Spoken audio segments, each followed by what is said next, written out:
everyone, I'm Monica Holt, and welcome to Arts Unscripted.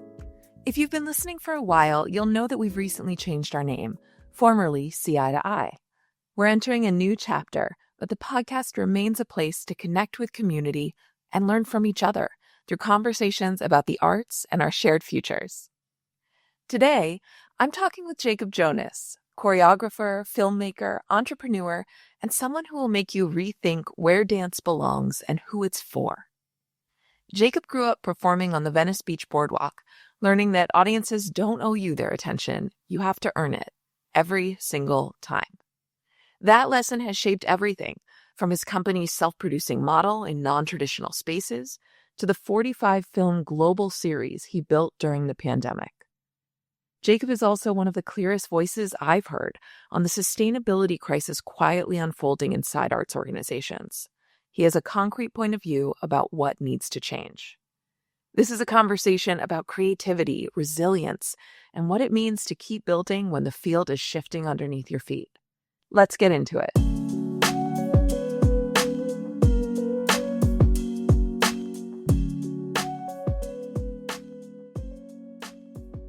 Jacob Jonas, welcome to Arts Unscripted. Thank you so much for taking the time to be here today. It is so wonderful to see you. Yes, grateful to be here. Thanks for having me. Well, you have so many gifts and talents that you have been sharing with the world in a variety of ways, and I cannot wait to talk a little bit more about that. But we do like to start by getting a sense of how art entered your life for the first time. Do you remember the first moment you felt pulled towards dance? I do. I grew up in a bit of a broken home. My parents are divorced, so my mom lived in Santa Monica, and the weekends that I would stay with her, I would skateboard down to the Third Street Promenade and the Venice Beach Boardwalk, and I came across a bunch of street performers. One summer, I was about 12 or 13, and they just really captivated me doing street dance and acrobatics, and it really just pulled me in. I think when I first started hanging out with them, it wasn't so much the dancing that I was interested in. They really just created this family energy that I wasn't receiving at home. And so I wanted to spend a lot of time with them as older male role models and be a part of a family that I felt was absent for me. Yeah, I think feeling at home in that kind of space, but also it being tied to movement and physical communication, that makes a lot of sense. Is there a transition moment where you think about, okay, you were growing up in this community of street performance versus, a formal training path, but then you decide to pursue this craft in a quote unquote professional setting? Did you feel like there was a push and pull there between how you were raised and brought up in the tradition and what you were looking ahead to? Yeah, I think there's a few things that first come to mind. One is in traditional forms of dance, a lot of people in the room are taught to move the exact same way as their peers. They put your hand on the bar and everyone's imitating and learning the exact same thing. Whereas in Yeah. street dance and street performance, there's a lot of references for people excelling in different disciplines and ways of moving, but you're encouraged to create your own style of movement and individuate Mm. while still being part of a group. So I think that was really beneficial. I think the sense of mentorship and leadership was really important. I was 13, 14, but most of my peers are 25 to 45 years old. And so I was Yeah. like the little brother in many ways. And I think, especially for boys and men, having mentors and people to look up to and not necessarily be told what to do, but definitely lead by example was really important for me.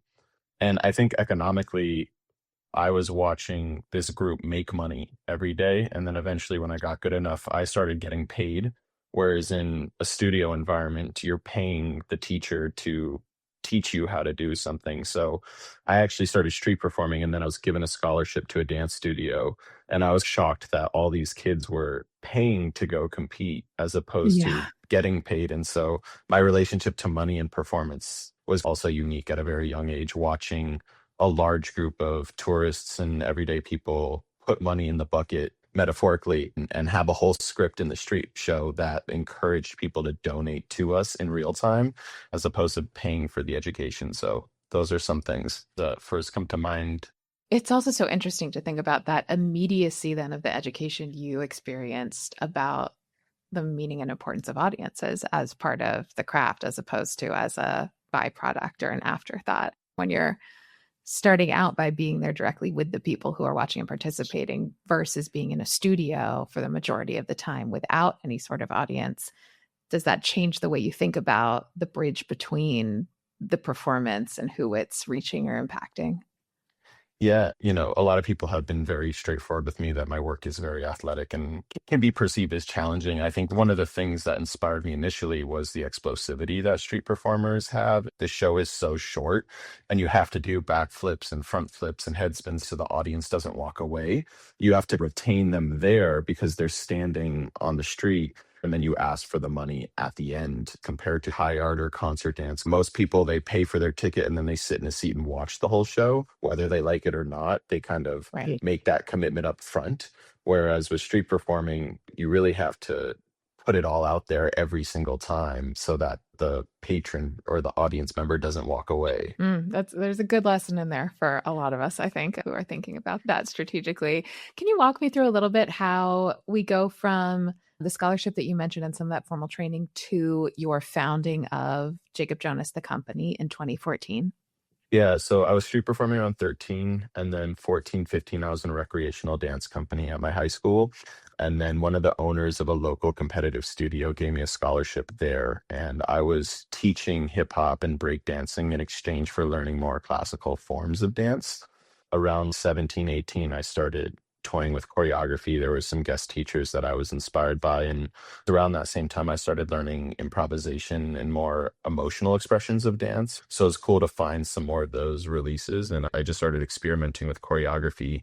By the time I was like 19, 20, I was submitting some of my choreographic work to different festivals and competitions and won some. And part of the winnings was these opportunities. My partner Jill and I, we did this competition, and one of the winnings was a 1 hour mentoring session with Donald Byrd.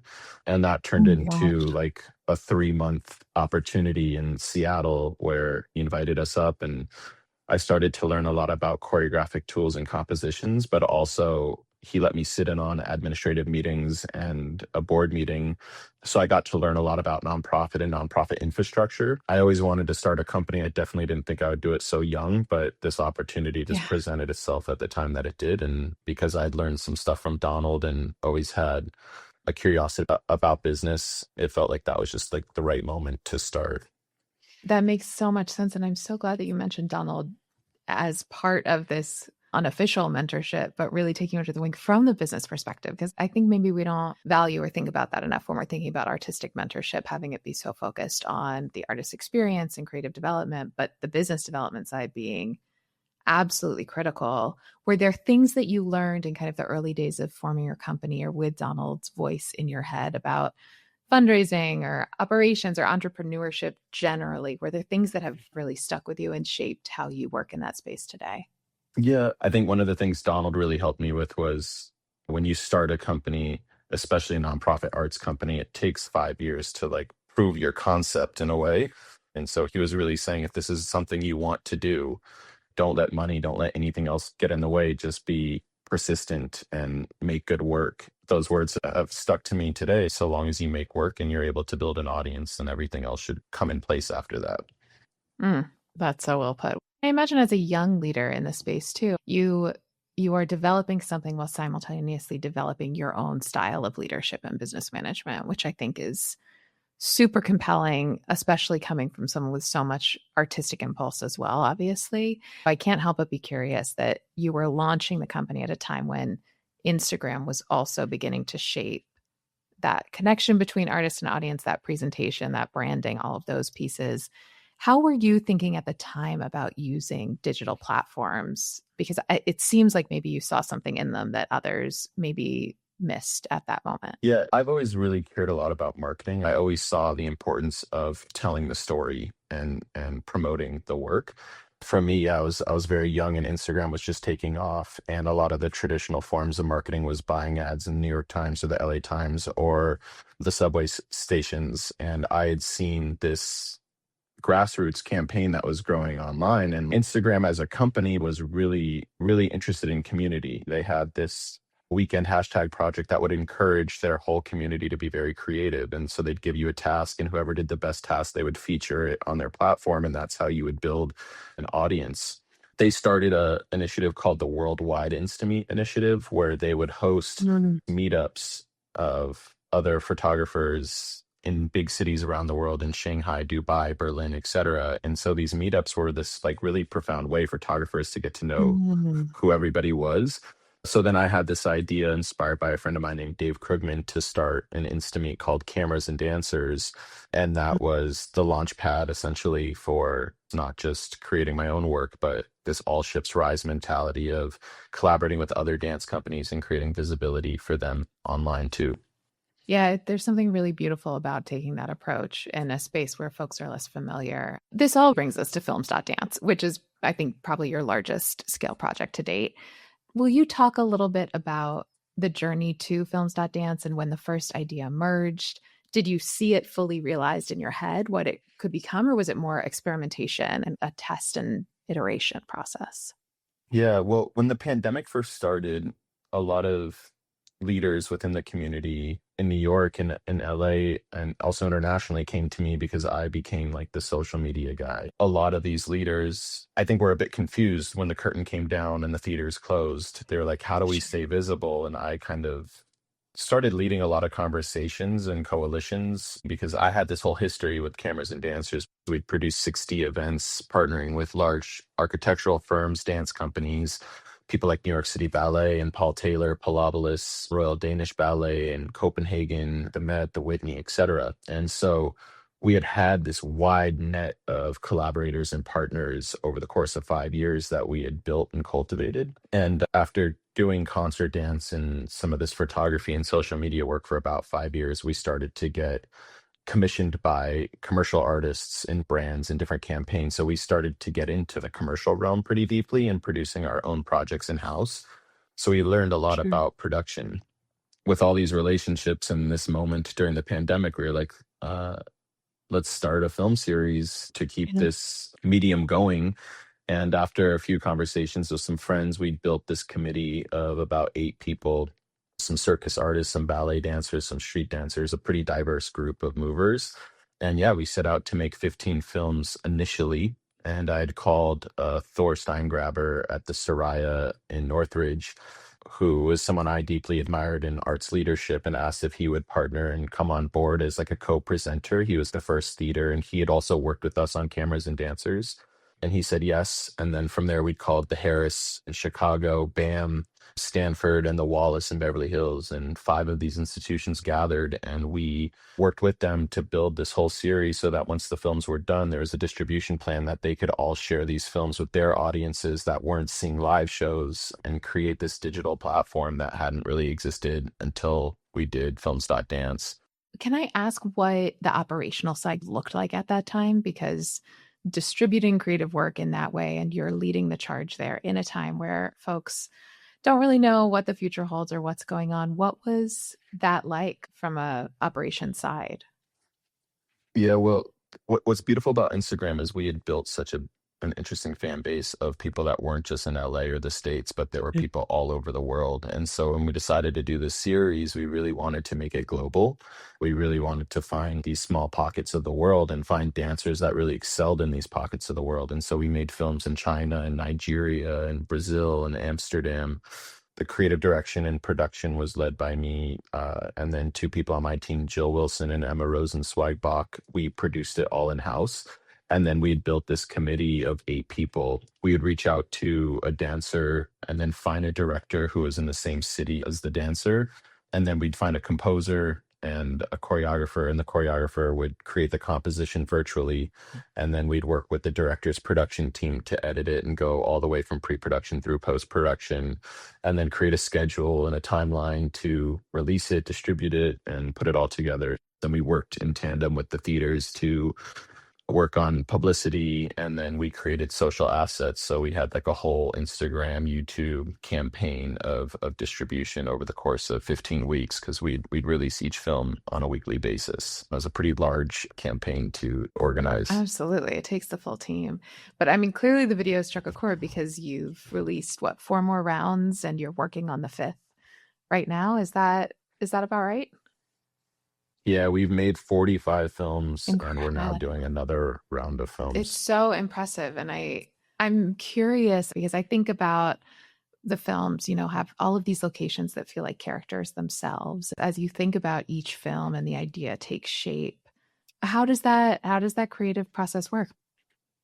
Yeah, I mean, there's definitely themes of authenticity and nature and celebrating the human spirit at its core. I think curatorially, diversity played a really big role into all of this diversity of age, of location, of movement, style, and ability, and of religion, sex, race, culture, all those things. But we really wanted each location to really stand out. We really Mm. wanted to focus on the architecture, the landscape, and also the language. We worked a lot with the composers to try to incorporate the native language of the location itself, or record sounds of the streets, or to find different ways for the culture of that city to be incorporated in the Mm. films. And then there was just a significant amount of cultural research on our end, just like looking for different dancers that we admired online and choreographers. The choreographic curation was really interesting because so many people know William Forsythe and Bill T. Jones, and the list goes on, but Yeah. very few opportunities are being given to the dancers of these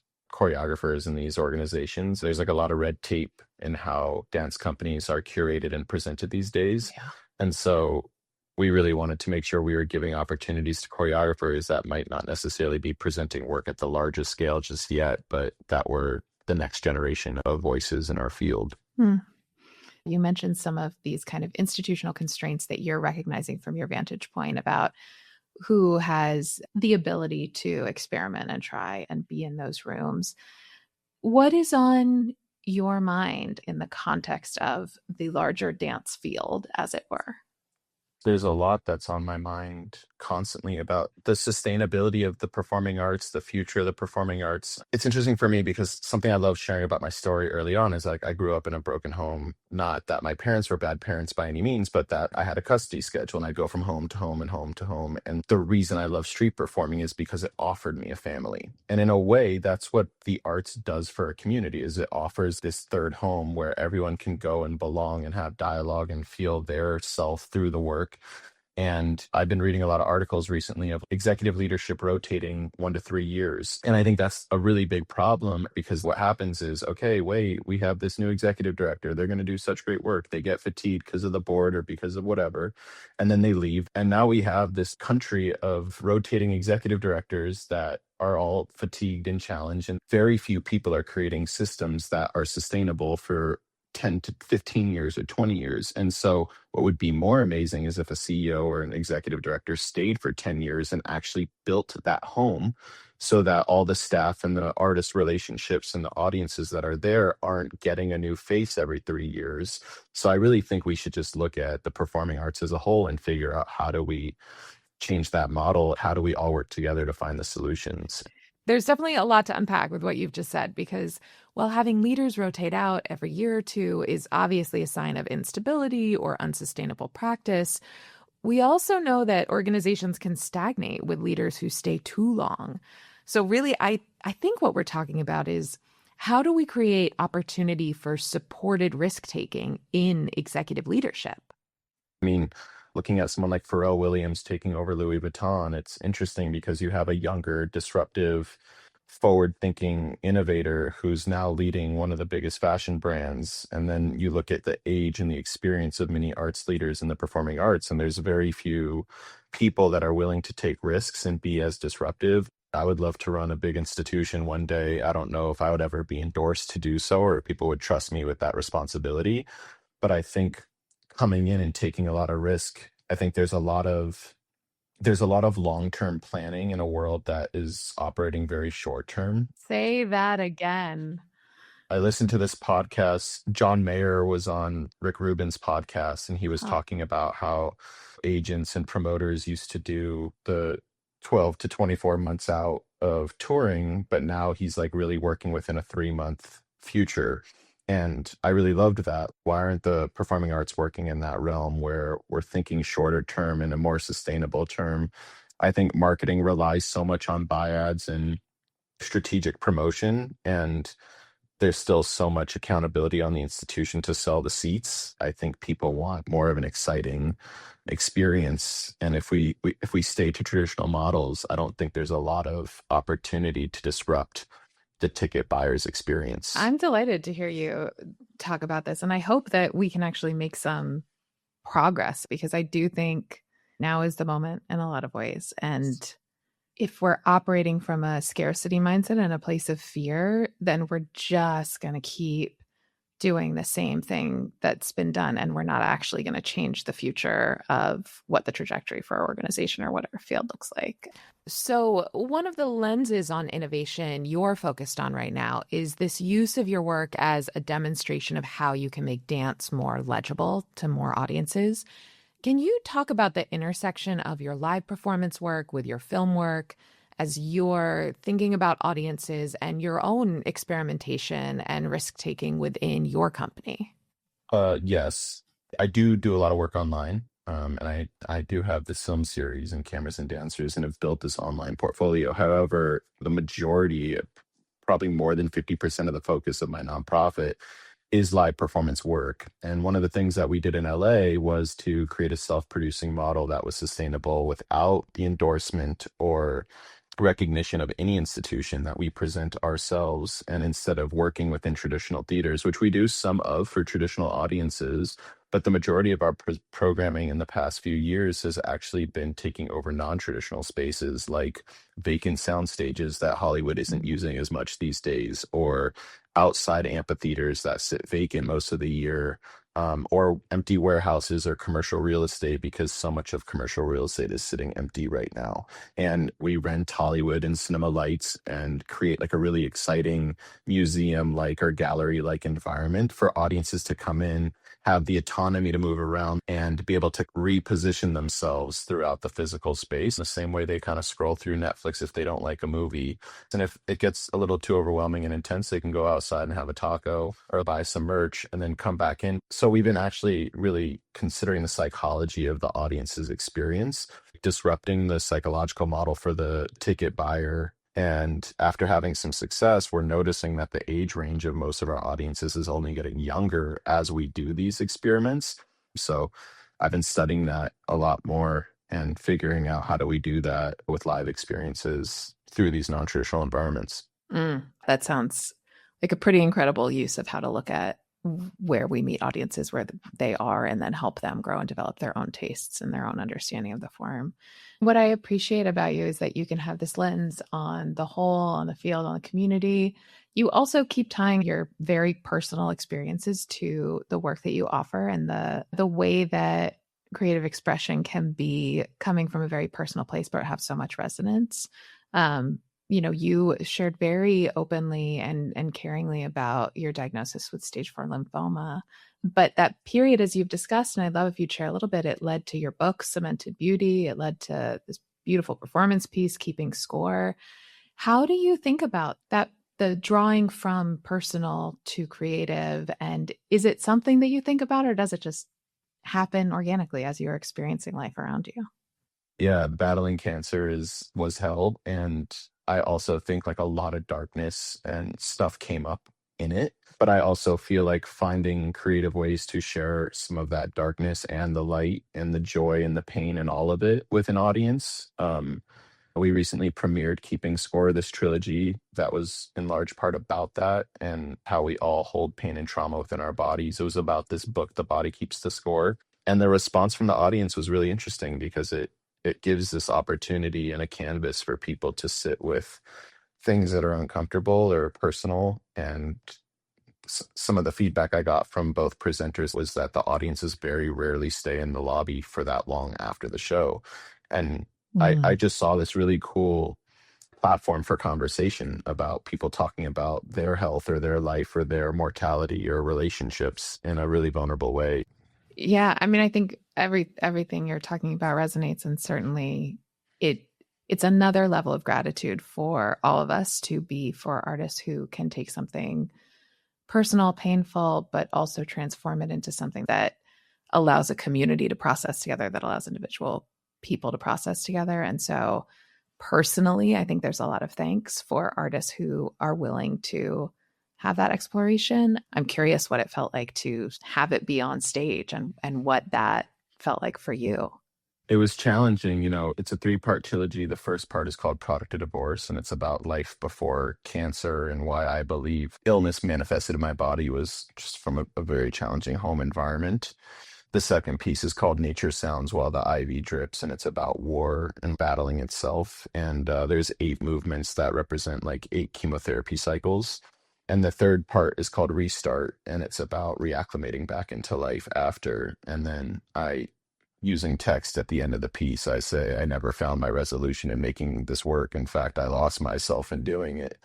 And in a way, sharing all of it, it was this unique moment in time because there's this like great deadline to reach the finish line. And so you're just like, finish the work, and you finally do it, and the curtain comes up, and then the audience is with it, and their life is coming up, and they're crying or laughing, or they're going through it in this really profound way. And yeah, it was just like a lot of gratitude. It was a lot of gratitude to share, and it wasn't perfect. I don't think any art is, but I think the opportunity to give and to receive and to let go was really interesting. And it was also really powerful. Rob Bayless, the artistic director of The Broad, from what I had understood, they haven't presented a lot of new work or commissioned a lot of new work. And so it was a risk for them. And I think it was a really interesting risk for all of us to take together and support each other through that. So it was really cool and special for everyone, I think. Yeah. What's something that you feel strongly about when it comes to dance that you wish more people understood? Today, I would say health. Yeah, today I'd say health. I think before I got sick, it was more of an ego chase. And now I really understand that subconsciously I got into dance as like a release. And I think movement and the physicality and gathering of dances is really healthy. Yeah. As you're looking ahead, what's giving you hope about where dance is and where the field at large is heading? I can tell you that every day that I'm in process and the dancers of the company open that door and I see them walk in, that will always be the most energizing moment. The time in the studio and the creative process with my team, that process and that relationship is more valuable than any of it. So I just think so long as we can sustain creative process and the sharing of work, then I think society will be in a good spot. Completely agree. We have reached our quickfire culture section of our pod. Here we go. Here we go. Here we go. I know. What is one piece of culture right now that you are currently obsessed with? I'm really into binaural beats right now. What is binaural beats? They're sound healing frequencies, and you listen to them for long durations of time. So, yeah, Cool. binaural beats. All right. If you could go back in time, what performance or event would you like to be present at? Of my own work, of somebody else's? Ooh, either. It can be either. Of my own work, one of the first opportunities we had was being at Jacob's Pillow and the Inside Out Festival and laying on that stage before we started the show and the audience there. That was really profound. Of somebody else's work, I'd probably have to say Anne-Therese Kiersmacher's work. I saw this trio she did at the Brezhnev Art Center, and it really blew me away. And her work has always stuck with me in this really unique facet. Great. Oh, do you have one free resource that could be in any field that you think everyone should check out? Yeah, this short film, Briefly, if you just type in Briefly Vimeo on Google, it'll come up. I love the show Abstract on Netflix.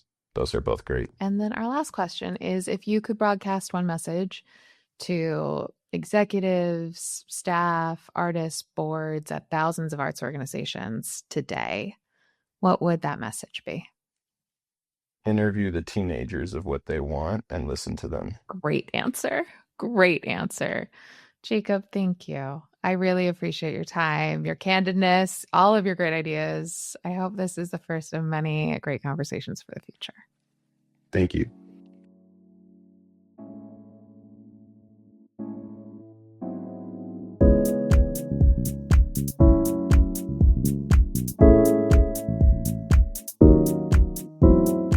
Thank you for listening to Arts Unscripted. If you enjoyed today's conversation, please take a moment to rate us or leave a review.